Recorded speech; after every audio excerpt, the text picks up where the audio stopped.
Hello and welcome to On Purpose Astrology. And today I'm talking about the dwarf planet Sedna that was discovered in 2003.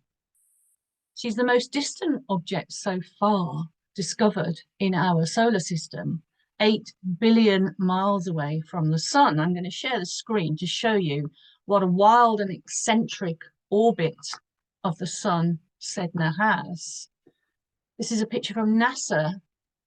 The little square at the top is the sun in the middle with all the orbits of the planets around it. The purple ring is Pluto. And then if you look at the red ring, which is like a very elongated egg, you'll see how far it goes out from the orbit of Pluto. It takes 11,400 years to orbit the sun, Sedna. And if you look in the corner of the square there, you'll see a red dot. And that is where, round about where Sedna is at the moment. You can see it's a lot closer to the sun and the rest of the known the planets up to Pluto. It's currently moving towards the closest it will ever get to the sun in the sign of Gemini. And we're talking about what it means in Gemini, where it will spend 42 years.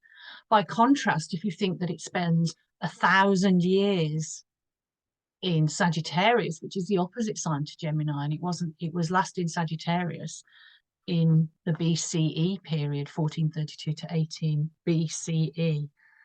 This is the kind of timescales we're talking about with Sedna.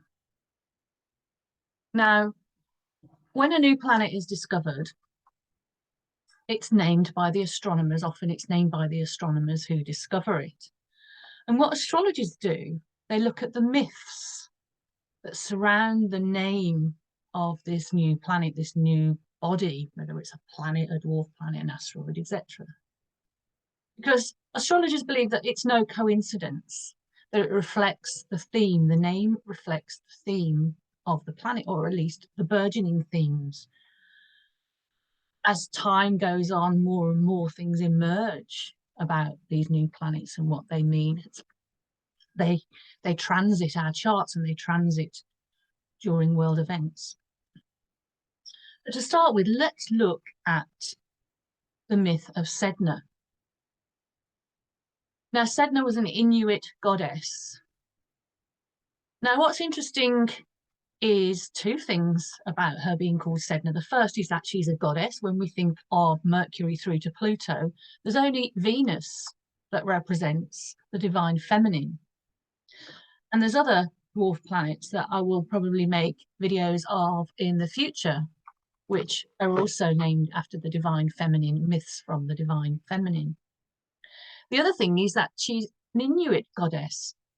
And there's been a protocol of naming new planetary bodies, new bodies in the solar system within the Greco-Roman pantheon. And this has gone outside of that. So not only is it an eccentric planet in terms of its orbit, but also it's eccentric in the fact that it's named after an Inuit goddess.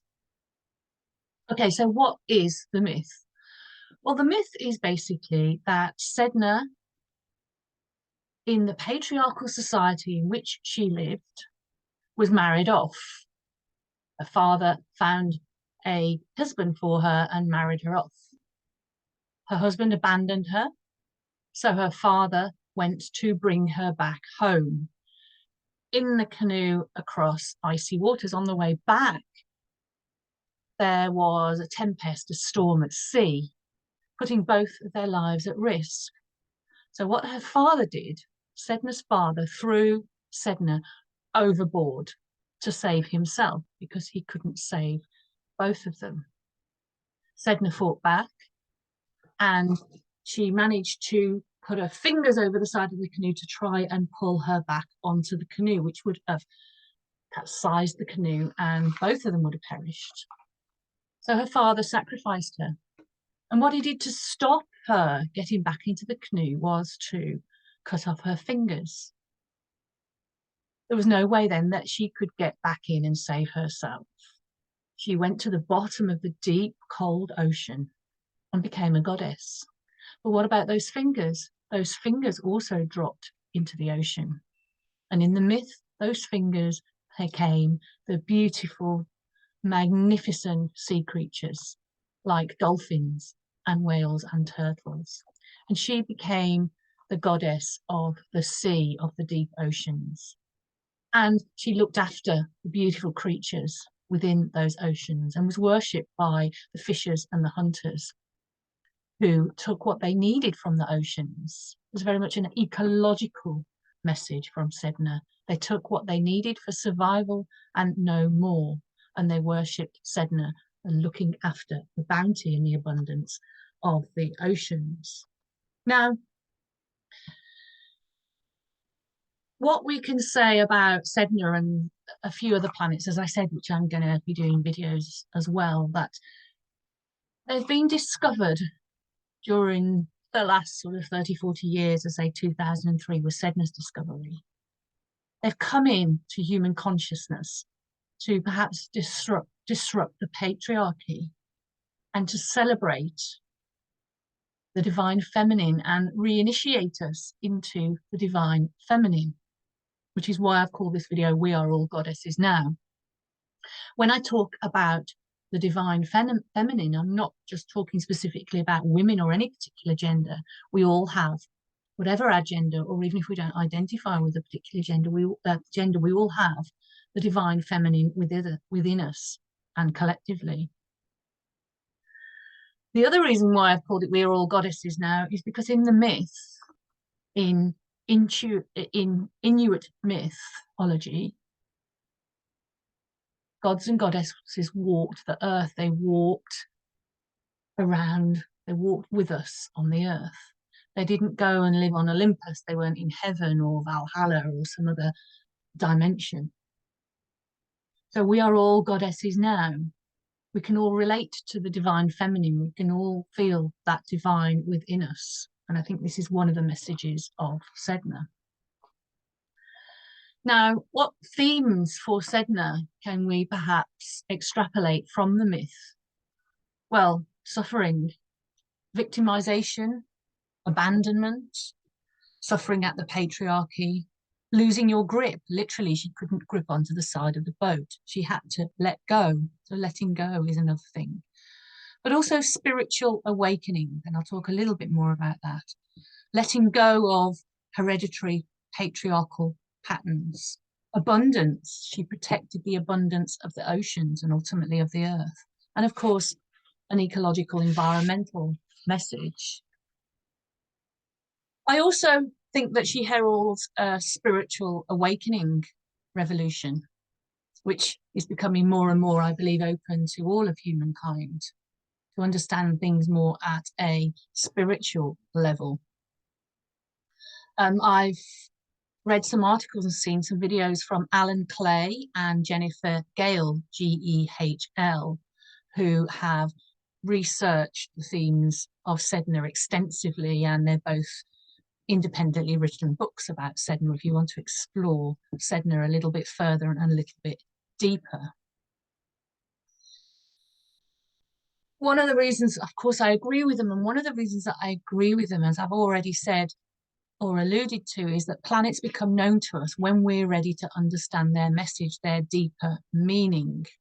So to put that into perspective, if we think about Mercury through to Saturn, the planets Mercury through to Saturn, they have been known to us for thousands of years and were the original basis of astrology, of course, and astronomy. And they're the personal planets and the social planets. So how we are personally and how we relate to each other within society and the sort of laws of society. And then the outer planets, Uranus, Neptune, and Pluto, were discovered between the 18th and 20th centuries. That coincided in the 18th century with the psychological awakening. So, for example, in the 18th century, Franz Mesmer started to use hypnotism as a therapy. And then in the 20th century, late 19th and 20th century, we saw psychology going towards psychotherapy and psychoanalysis with the work of, for example, Freud and Jung, most famously. So we've had the psychological revolution and awakening. And obviously then, first off, we had sort of what the planets mean to us personally in society. And now humanity is ready for a spiritual awakening. It's a spiritual awakening for the technological age, because we are in the midst of the technological age. We're having the technological revolution. Now, on that theme of spiritual awakening and the divine within us, we no longer need to go through the patriarchal religion to find the divinity, to have a relationship with the spiritual or with the divine, or whatever that means to us. And I say that with respect for all religion and any religion that anyone practices, of course. It's just another way of seeing things and feeling things and looking at things. We can find the divine within us, within our inner space, through connecting to the divine that is already within us, but also around us and above us and below us. Through our body, through our chakras, through our thoughts, through our ideas, through our vibrational energy. Interestingly, inner space, our inner space is also kind of a name for the ocean. The ocean is called inner space when we have outer space, which is, you know, where the planets are, and we also have inner space, the ocean. And it's said that we understand less about the ocean in the inner space than we do about outer space. It's a place of consciousness. The ocean is a metaphor for consciousness, water, emotion, consciousness, feelings. Interestingly, Sedna is a planet that is made partly of water, obviously frozen water, ice, because it's so far away from the sun. So I believe that we are in for a consciousness revolution as much as we are as a spiritual revolution. Of course, these things are connected. It's been very much a question for science. What is consciousness? Is it neurons in our brain? Is it physical? Is it something that's out there? What is consciousness? Of course, the psychological awakening, when the outer planets emerged, have started telling us that consciousness exists and how it operates, but what actually is it?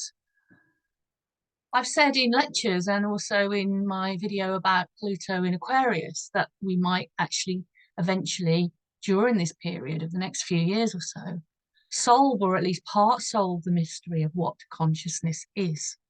Pluto, of course, is going into Aquarius. It's had a little look in Aquarius and it's gone back into Capricorn now, but it'll be settling into Aquarius in 2024 for 20 years. Aquarius is an air sign. And Sedna herself in June this year has just moved into the air sign of Gemini. We also have, for the next couple of 100 years, the Jupiter-Saturn conjunctions are going to be in the air signs. They've moved from Earth now, which was the Industrial Revolution, fossil fuels, etc., has now gone into the air signs, technological revolution. So we've got a lot of air, and the air signs are all about thoughts and consciousness and the mind and communication, all those kind of things. So that's something to look out for, the idea of the consciousness revolution, what it actually means. I mean, we've seen sci-fi films about, you know, people being able to upload their consciousness to the cloud. That could become a reality. And what would that mean? Very interesting. As I said, Sedna has gone into Gemini on the 15th of June. Between December and April, it'll go back into Taurus. And then when it's back into Gemini, December this year and April next year. And when it's back into Gemini, it'll spend 42 years there, as I've already said. It was discovered in Taurus. So before we talk more about Gemini, let's talk about Sedna in Taurus, 1965 to 2023. Taurus says something about the maintenance of the earth, doesn't it? It's an earth sign, and Taurus is about maintenance. It's about value. How do we value our earth, our world? How do we protect it? And we should be protecting it lovingly. with Taurus. But it's also about possession. So the idea of ownership of the earth, but also of the oceans, of the water. There are all sorts of laws about, depending what country you're from, where you can fish and where you can't, and borders even in the sea. And the sea is something that isn't really a border, doesn't have borders. It's constantly moving from microsecond to microsecond. Even the water in our taps we have to pay for, bottled water we have to pay for. So that ownership and property and ownership, very much to do with the earth signs. So that's a little bit about what Sedna in Taurus might have meant. Before that, it was Sedna in Aries, of course, and that was the period when we had World War I and World War II. And of course, Aries is the Martian sign. So of course, war is one of those examples, one of the things that can manifest under Aryan energy. But let's have a look now at the chart for, there we go, the chart for Sedna going into Gemini, 15th of June. You can see it there at the top of the chart, top right of the chart, conjunct Mercury. Now, Mercury in Gemini, that's one of the best signs for Mercury. So it's a strong conjunction there. And you can see at the bottom of the chart, we've got Saturn there, Saturn in Pisces. So Sedna is going to be making a series of squares to Saturn in Pisces. Now, I've already alluded to the fact that Sedna in Gemini is going to come very close as it can possibly come, although it's still a long way out, to the Earth on its orbit. Now, the last time it was this close to the Earth, to the Sun, it was the Neolithic Age. The Neolithic Age brought in the agricultural revolution, which changed the face of the Earth, because humankind started to manage the earth for food and for animal husbandry and bringing animals into work. And that meant that the earth was changed and also the structure of society changed. Land ownership was the ultimate result. The hunter-gatherers and the nomadic was fading out. People gathered more in hamlets, villages, towns, and ultimately cities. Then hierarchical and patriarchal structures became more enmeshed in society. So we can see the obvious correlations with today, now that Sedna is coming closer to the Earth again. We can see the effects of the Industrial Revolution. We've already talked about all the air that is coming in astrologically, and the technological and spiritual revolution. The Industrial Revolution that preceded it meant that we mined the earth for fossil fuels and burnt fossil fuels, and we are seeing, literally even in the news today, the results of the global changes, the fires and the floods, of course. So what about Sedna and Saturn? Well, if we look at the news, we see tragedy at sea. We've seen recently, haven't we? There was, for example, a boat of migrants that capsized off the Greek coast with the loss of more than 300 lives, I believe. We saw the Titan tragedy when I think it was 5 people went down in a submersible to explore the ruins of the Titanic, and it ended in the implosion of the submersible and the perishing of those on board. So tragedy at sea. We've seen floods as well, very recently, as well in the news, although the fires and the extreme temperatures, as I'm recording this, have got more news coverage. There's certainly been a lot of flooding as well. With higher temperatures and meltings of the sea, we see more floods coming in as well. Air pollution is another huge topic. It's a huge topic in the UK at the moment, the idea of air pollution. There's been a controversy over asking people in the Greater London area to get rid of their polluting cars or pay extra costs. And there's been a lot of pushback on that because it's in the cost of living crisis at the moment. It's quite a difficult ask for people to scrap cars that they've spent a lot of money paying for and to get new ones, but also then you have to balance that about air pollution and how difficult air pollution has been. And there's been children that have died from asthma from living near big roads, for example, in London and other cities, but also the wider perspective of the climate change and emissions, trying to reduce emissions. It's difficult, isn't it? Because Gemini sees tends to see both sides of a story. Gemini is all about storytelling and messages and tends to see two sides of the story. Everyone has an opinion, or it would seem if you read a newspaper, listen to the radio, the news, the TV, everyone has an opinion. And perhaps we're invited with Sedna and Gemini that opinions aren't the same as facts. Gemini likes facts, it likes opinions. It likes to gossip, doesn't it? It likes to tell a story and will twist the facts at worst. And there are always, as I said, two sides to every story.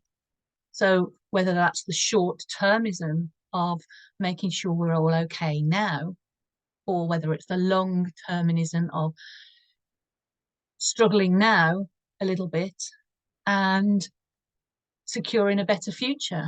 I mean, just thinking about Sedna's story, I think we kind of know the answer, that we should take the longer term view, thinking about how long it takes Sedna to come around to this point, how many thousands of years to come to this point where we've found her and we can see her and we can have her message come through. So it's also about the power of our thoughts, of course. There are people who believe that water is conscious. Back to that theme of consciousness again. Water is conscious. Well, what do we think about that? Well, there's been experiments where people have put thoughts and energy into water. So take a glass of water like this and you go, for example, I mean, I do Reiki, but you don't need to do Reiki or whatever, just the energy and just go, bless this water, love this water. Again, going back to the idea of us having that little bit of the divine in us. We can be divine. We can bless this water with love, you know? And there's people that believe if you do that, it improves the quality of the water. It makes it more potable. It makes it cleaner. It makes it clearer. It makes it do more good in our bodies. Whereas if I took that water and put angry energy into it, that also disrupts the consciousness of the water and makes it less good for us.